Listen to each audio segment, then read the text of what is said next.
Salut les traders et salut les tradeuses. Allez, météo bourse, analyse Nasdaq, pétrole, gold. Mais what the gap? Truc de dingo. Quel gap on a eu cette nuit. Alors, le Nikkei a dévissé, le dollar a explosé, donc a fait un gap haussier. Bon, et pas de panique. Moi, je fais pas de fondamental. Rassurez-vous, je ne fais pas plus que la semaine dernière. Je constate juste. Alors, dans ces cas-là, bon, de toute façon, on est le premier jour du mois, on va dire. Donc, ça écarte les coudes, ça fait les mèches d'un côté et de l'autre. C'est la nouvelle bougie mensuelle. Donc, pas de panique. Ensuite, qu'est-ce qu'on doit se dire? Est-ce que ce gap a cassé quelque chose? Est-ce que ce gap a cassé quelque chose? Donc, par rapport au niveau qu'on avait avant, ben, en fait, regardez, si je me mets en weekly, alors j'ai pas touché depuis la semaine dernière mes flèches, en fait, ben non, ça casse pas trois pattes à un canard, quoi. Et là, on fait un gap, on casse pas la zone que j'ai en dessous, là, les 21 000, en fait. Les 21 000, ou non, même pas, c'est un peu plus bas. Là, on s'est arrêté pile poil sur les 21 000. On est sur une zone d'achat. Tant qu'on est là, c'est l'achat. Hein. En fait, pas de panique. Moi, je suis acheteur prioritaire au-dessus des 21 000. Si on casse les 21 000, je vends pas, mais j'attends la zone d'en dessous pour acheter. Et si la zone d'en dessous casse, à ce moment-là, oui, peut-être que je partirai à la vente. Mais en tout cas, ça ne change pas le plan de la semaine dernière. Achat, achat, achat. Ouais, pas de panique. Vraiment, là je suis en daily. Regardez, on se retrouve en bas de range en fait, en daily. Quel est le sens prioritaire long terme? Ben, on l'a pas invalidé du tout. Quand il y a des gaps qui retournent un petit peu le mouvement de fond, on casse. C'est des gaps de rupture. Mais là, il n'y a rien, en fait. Il y a R. Allez, continue. Ah, je vais vous montrer le... Regardez. Hop là, ça c'est le dollar index. Regardez-moi ce gap. Alors je suis sur TradingView là. Regardez-moi ce gap énorme. Et là il est en train de corriger. Bon ben voilà, tout va se rétablir. Mais l'avantage qu'on a à partir de si bas, c'est qu'on a un potentiel qui est énorme sur Nasdaq. Et sur les autres, vous allez voir.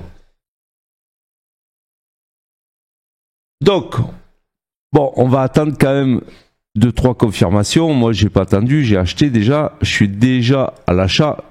Regardez, je suis déjà à 120 $. Donc ça, c'est des zones que j'ai pas mis aujourd'hui. C'est vraiment, ça date de la semaine dernière. Alors déjà, la semaine dernière, rappelez-vous, il fallait combler le gap. Mais comparé, alors on l'a comblé, hein, je sais plus où il est ce gap là. Ce gap qu'on avait fait, oui, il a. Et regardez le gap qu'on avait fait la semaine dernière par rapport à celui d'aujourd'hui, de ce matin. Vraiment, petit joueur. Du coup, ben, on est allé le combler. On n'a pas fini au-dessus des 22 000, on a fini en dessous. Bref, on a fini. Regardez la zone, hein, elle a super bien réagi. On est allé en dessous. Donc là, bien sûr, cette zone, c'était vendeur. Voilà, après, ben, quoi dire que ce gap. Alors, je dis pas que ça va pas être. Une fois qu'on revient combler le gap, attention, c'est ça que je veux dire, c'est attention. Mais là, tel qu'on est ici, on est sur des zones d'achat. Moi, je ne vendrai pas ici, même après un gap énorme comme ça, et puis un gap qui casse rien, surtout. Donc voilà. Bon, bien sûr. Alors, en plus, regardez cette ligne jaune là. Regardez, je l'ai gardée de la semaine dernière.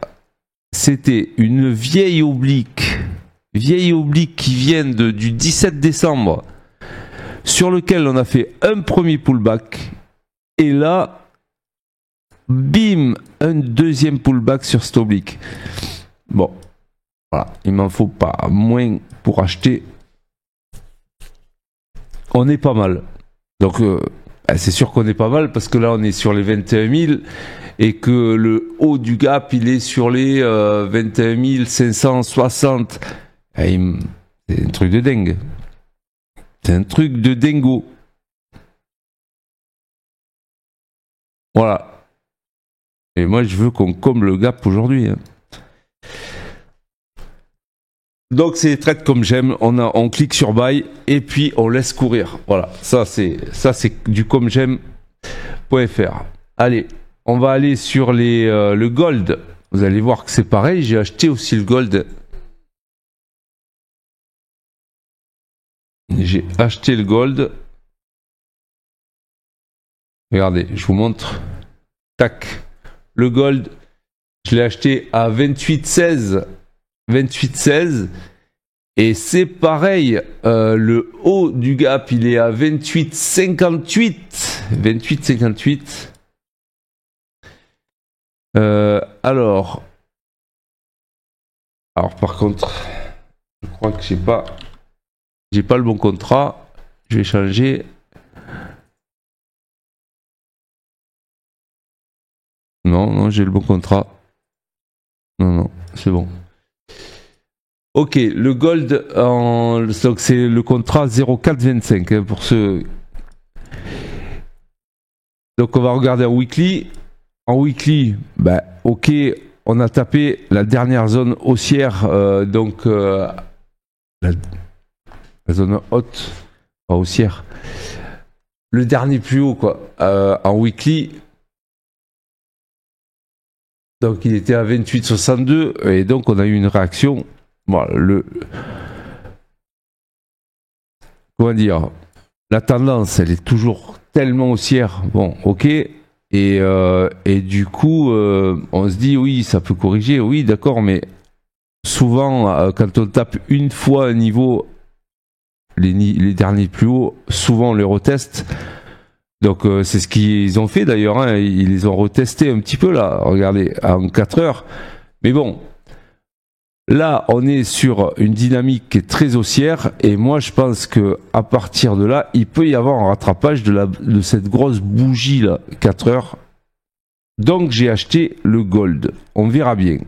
Alors en dessous, ça va être un peu pénible si ça arrive si on arrive à casser cette grosse bougie 4 heures par le bas. Là, oui, c'est vrai, je peux mettre une flèche en dessous d'ailleurs, si on casse la bougie 4 heures par le bas, évidemment on va peut-être aller chercher le POC, vous voyez, le POC des... je vais vous montrer. J'ai mis les 5 dernières semaines, donc c'est le volume des 5 dernières semaines, le volume composite. Donc c'est un volume qui compte, donc ça devient support et donc ça pourrait attirer les algos, les prix. Donc voilà, tant qu'on reste au-dessus de ou dans la bougie, on va dire, dans la bougie, je reste à l'achat et puis il n'y a pas de problème. Jusqu'à un certain niveau, bien sûr, il y a quand même des niveaux là, on voit bien. C'est ce niveau-là à 28, 26 où je vais me méfier. Il y a le haut du gap parce que c'est un gap en fait, c'est un gap haussier là. Donc voilà, on va se méfier. Ouais, c'est un gap haussier. Donc du coup, on a clôturé vers les 28, 32 et on est allé sur les 28, 44. Et puis on l'a défoncé à la baisse. Donc du coup, ok, moi je suis plutôt en rattrapage de cette impulsion. Maintenant, quand on va arriver sur ces zones-là, moi j'ai des zones de vente ici. En fait, entre les entre les 28,26 et les 28,36. Donc il y a encore un peu de marge. Je le tente en tout cas, et puis on verra bien ce qui se passe. On verra bien ce qui se passe. Alors, au niveau order flow, là je suis en monthly. Alors on voit bien ce qui s'est passé. On est allé dans des zones VWAP extrêmes. On en est sorti donc la semaine dernière, le mois dernier, on va dire. Et là, là, ça construit bien sûr les VWAP, les volumes. Bon, on ne sait pas trop puisque le premier jour, on va dire que c'est quand même pas terrible en termes de fiabilité, on va dire. Mais peut-être que sur la VWAP de la semaine dernière, regardez, on peut s'y fier. La VWAP de la semaine dernière, le POC s'est installé, le POC de cette semaine.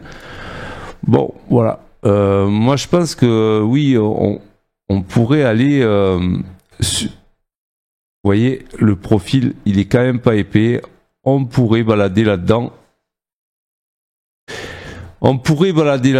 Et le TP serait vers les 28,54.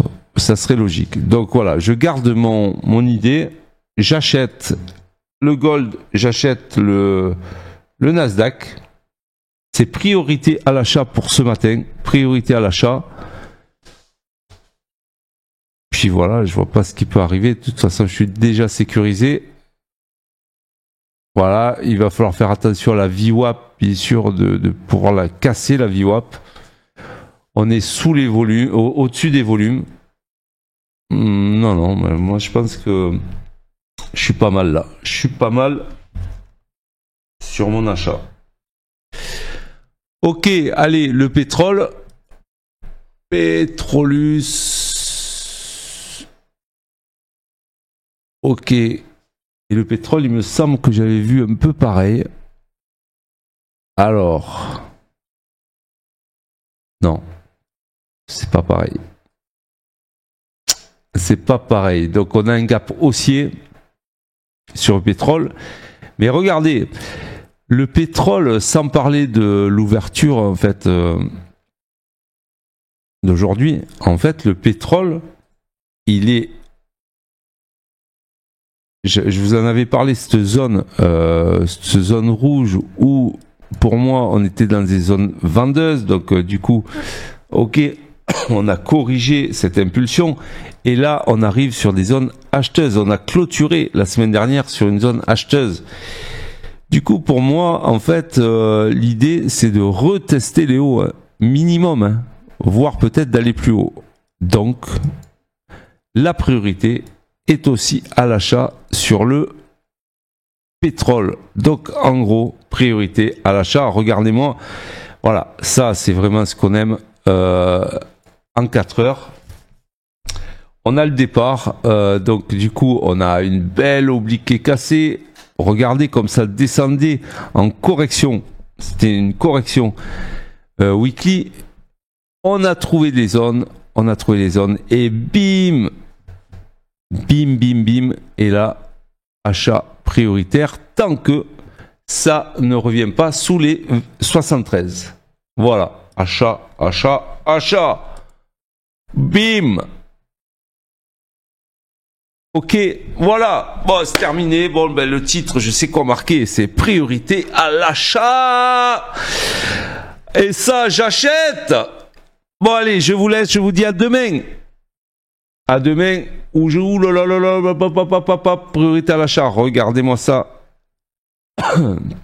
Je suis juste avec 5 microlots sur le gold et 5 microlots sur le Nasdaq. Et voilà, je suis déjà à 400 balles de gain. Allez, je vous dis à demain. Et soyez prudents sur les marchés. Et surtout, mettez des stops. Allez, salut!